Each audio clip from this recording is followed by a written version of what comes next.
My name is Brian Jones, 50 years old, born in Chicago, raised in Muskegon, Michigan. Transferred here, or transitioned here, I should say, September 16th, 2019. Well, at 17, I joined the Navy shortly before my 18th birthday.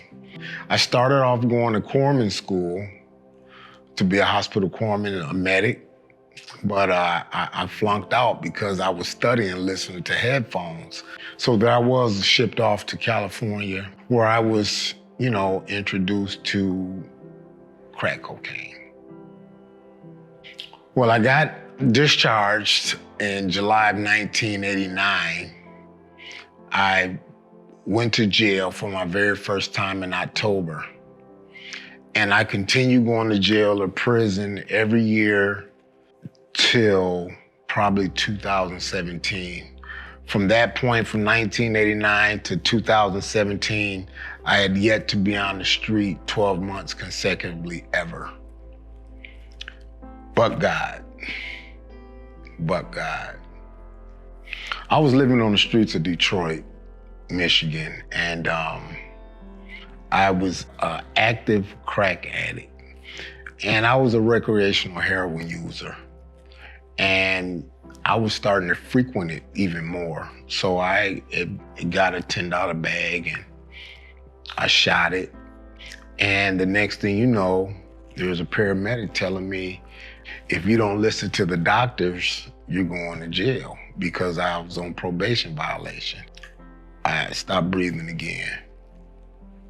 So there was 2 times in one night that the Lord said, not yet.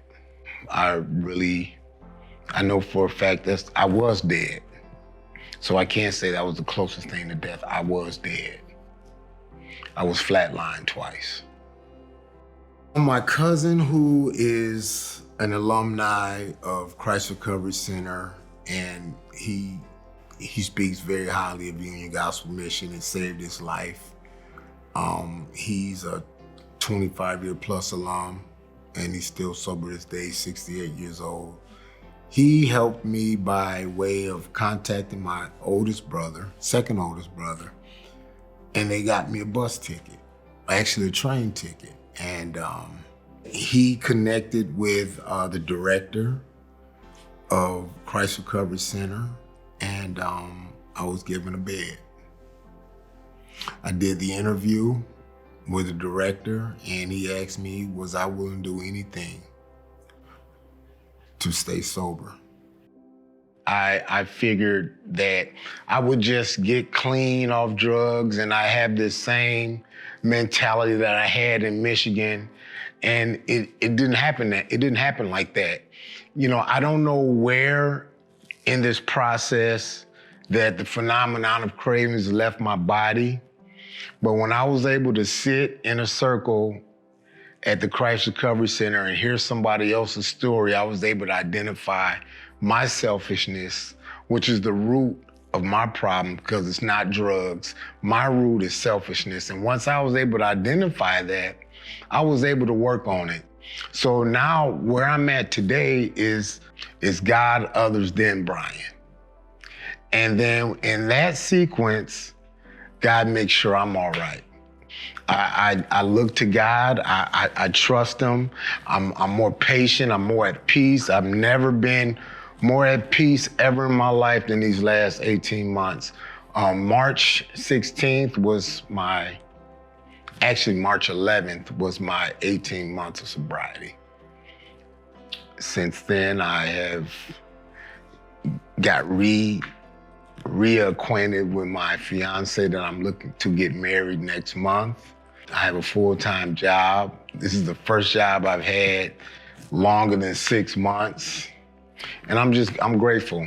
I thought I loved people. I thought I loved my mom. I thought I loved my kids. But once I found out that I cannot love them until I start loving myself, then I was able to start loving them. For a person that doesn't know about the Union Gospel Mission, I believe it's the best kept secret on the planet. Through God, it saved my life. Because For one, I know that when I got here, I had a mentality that I was gonna bring Brian into this. But once I gave in and had an open mind and had on my hearers instead of listening to what I heard, but hearing what I heard and listening and hearing and listening and combining that, it's brought a whole new way of thinking. I don't think the same. People who give themselves an opportunity to bask in the process what Union Gospel Mission has to offer, you won't think the same.